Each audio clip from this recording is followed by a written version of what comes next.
नमस्कार, महाभारत देख रहे हैं आप। मैं हूं आपके साथ अनामिका पांडे। राम मंदिर में भगवान राम के विराजमान होने की तिथि जैसे जैसे करीब आ रही है, वैसे वैसे विपक्ष के नेता अपने बयानों को और तेज करते जा रहे हैं। कोई ये कह रहा है कि मंदिर से आपको अस्पताल की सुविधा नहीं मिलेगी, मंदिर बनेगा अगर तो आपको खाना नहीं मिलेगा, बल्कि अगर मंदिर बनेगा तो आपको उल्टा दान देना पड़ेगा। आखिर क्यों बार बार ऐसे बयानों से आस्था पर चोट पहुंचाई जा रही है? इसीलिए आज हम पूछ रहे हैं कि टारगेट पर मंदिर या फिर मोदी? दिक्कत मंदिर से है या मोदी से? हालांकि मोदी से दिक्कत है, इसको लेकर लगातार विपक्ष के नेता बयान देते रहे हैं। हालांकि अब जो राम भक्त हैं, सनातनी हैं, वो बार बार एक बात कह रहे हैं कि आप राजनीति करिए, राजनीति अपनी जगह है, लेकिन आप हमारी आस्था को चोट नहीं पहुंचा सकते हैं। आप भगवान राम पर सवाल नहीं खड़े कर सकते हैं, क्योंकि यह पहली बार नहीं है जब भगवान राम को लेकर किसी नेता ने पहले बयान दिया हो। इसके पहले भी भगवान राम को लेकर नेता बयान देते रहे हैं। तेजस्वी यादव एक अकेला नाम नहीं है, असदुद्दीन ओवैसी, फिर चाहे संजय राउत हो या फिर कर्नाटक के कांग्रेस के नेता आंजनेय हो, वो लगातार ऐसे बयान देते रहे हैं जो लगातार लोगों की आस्था को ठेस पहुंचा रहे हैं। इसीलिए आज हम पूछ रहे हैं कि राम लहर से विपक्ष को डर है क्या? क्योंकि देश दुनिया में राम मंदिर की चर्चा हो रही है। दुनिया भर के लोग भगवान राम का दर्शन करने के लिए अयोध्या नगरी पहुंचना चाहते हैं और वो इंतजार लोगों का खत्म हो रहा है। प्राण प्रतिष्ठा से पहले देश में उत्सव मन रहा है और ये उत्सव पिछले 20 दिन से जारी है और अगले कितने दिन चलेगा इसका अंदाजा किसी को नहीं है। तो क्या इससे विपक्ष डर गया है? जाति में बंटने के बजाय अब हिंदू एकजुट हो गया है। जो लोग जाति में बांटने की कोशिश करते हैं, जो बार बार ये कहते हैं कि जिसकी जितनी संख्या भारी उसकी उतनी हिस्सेदारी, क्या वो लोग अब डर गए हैं क्योंकि हिंदू एकजुट हो गए हैं? साथ ही बीजेपी के संकल्प पर भरोसा बढ़ गया है, क्योंकि प्रधानमंत्री नरेंद्र मोदी लगातार ये कहते रहे हैं कि मोदी की गारंटी पूरी होती है और ये गारंटी तो लोगों की आस्था की थी। जैसे ही कोर्ट ने हरी झंडी दी, वैसे ही मंदिर निर्माण शुरू हो गया।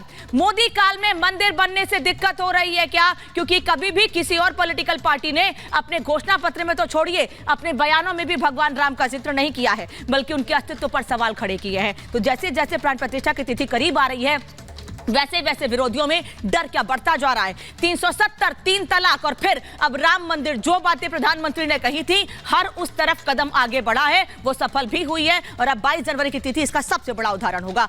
जनता मोदी सरकार को श्रेय दे रही है। वो ये कह रहे हैं कि प्रधानमंत्री मोदी ने जो कहा वो करके दिखाया। विपक्ष का वोट बैंक इस वजह से सिकुड़ता जा रहा है क्योंकि लोगों का विश्वास मोदी की गारंटी में बढ़ता जा रहा है। इसीलिए वोट बैंक विपक्ष का सिकुड़ रहा है और यही डर विपक्ष को क्या सता रहा है, आज ये सवाल होगा। साथ ही जाति कार्ड फ्लॉप होने से विपक्ष घबरा गया है क्या? क्योंकि जाति आंकड़े कैसे जारी किए गए थे बिहार में, ये हमने आपको विस्तार से दिखाया था। 24 में राम मंदिर को मुद्दा बनाने, राम मंदिर मुद्दा बनने का डर है विपक्ष को और मोदी हटाओ की कोशिश नाकाम होती दिख रही है। इसीलिए अब ऐसे बयान भगवान राम को लेकर दिए जा रहे हैं, लोगों की आस्था को लेकर दिए जा रहे हैं।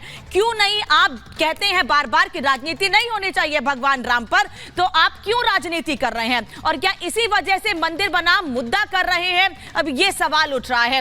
और आज हम एक और तस्वीर आपको दिखाएंगे। एक तरफ आपको हमने दिखाया कि विपक्ष में डर क्यों होता जा रहा है राम मंदिर को लेके, भगवान राम को लेके, वहीं दूसरी ओर ऐसे बयान सामने आए हैं जो विपक्ष के डर को सीधे सीधे दिखा रहे हैं और ये बता रहे हैं कि कैसे विपक्ष में डर बैठ गया है भगवान राम के नाम को लेके। एक एक करके नेता जिन्होंने बयान दिए हैं, हालांकि बयान बहुत सारे सामने आए हैं, लेकिन कुछ बड़े बयान आपको मैं दिखाती हूं।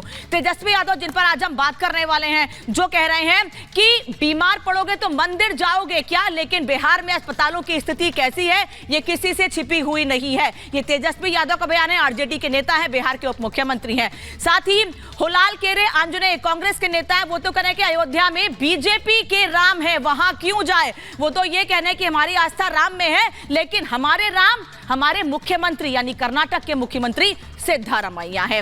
इसके अलावा जितेंद्र आव्हाड, जो एनसीपी के नेता है, विधायक भी हैं शरद गुटके, वो ये कह रहे हैं कि 14 साल वनवास में श्री राम मांसाहारी थे, उन पर एफआईआर भी दर्ज हो गई है। और अब बीजेपी के नेता ये कह रहे हैं कि केवल माफी मांगने से काम नहीं चलेगा, आपने लोगों की आस्था को ठेस पहुंचाई है। एक और बयान आपको दिखाती हूं। संजय राउत कह रहे हैं, जो कि शिवसेना उद्धव गुट के सांसद हैं, वो कह रहे हैं कि बीजेपी ने भगवान राम का अपहरण कर लिया है, किडनैप कर लिया है। जब हमारी इच्छा होगी तब हम मंदिर दर्शन करने जाएंगे। उदित राज, कांग्रेस के नेता, तो सीधे सीधे कह रहे हैं कि 500 साल बाद मनुवाद की वापसी हो गई है।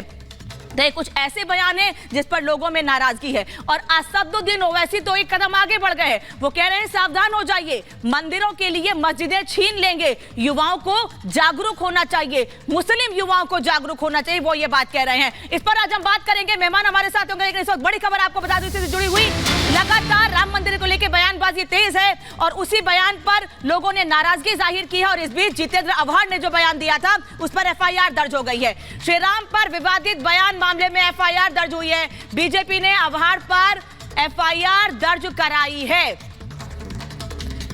तो बीजेपी के नेता एफआईआर दर्ज करा रहे हैं और वो ये कह रहे हैं कि आप इसका राजनीतिकरण कर रहे हैं, आप राजनीति के चक्कर में भगवान राम का अपमान कर रहे हैं। हालांकि कांग्रेस के नेता तो भगवान राम के अस्तित्व पर ही सवाल खड़े करते रहे हैं और अब जिससे गठबंधन किया है जिन दलों से, वो क्या क्या बयान दे रहे हैं भगवान राम को लेके, ये हम लगातार आपको बता रहे हैं। इस रिपोर्ट को देखिए कि कैसे बयानबाजी की भगवान राम के मंदिर को लेकर होड़ मची हुई है और कैसे अपना वोट बैंक खिसकता जा रहा है। जब विपक्षियों का तो वो आस्था पर चोट कर रहे हैं।